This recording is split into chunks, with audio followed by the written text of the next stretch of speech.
Queensland families have been left devastated after a major miscommunication over hotel quarantine requirements.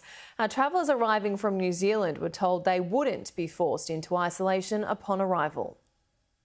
Waving from afar but unable to touch.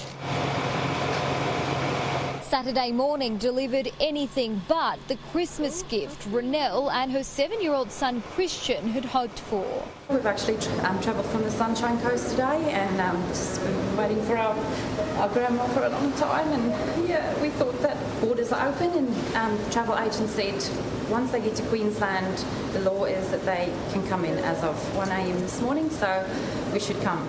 On Friday morning, before National Cabinet, the Premier announced Queensland would reopen to New Zealand from 1 a.m. after the country reached 28 days with no new locally transmitted coronavirus cases. The Chief Health Officer clarifying the first quarantine-free flight to arrive in Queensland from New Zealand is due on Wednesday.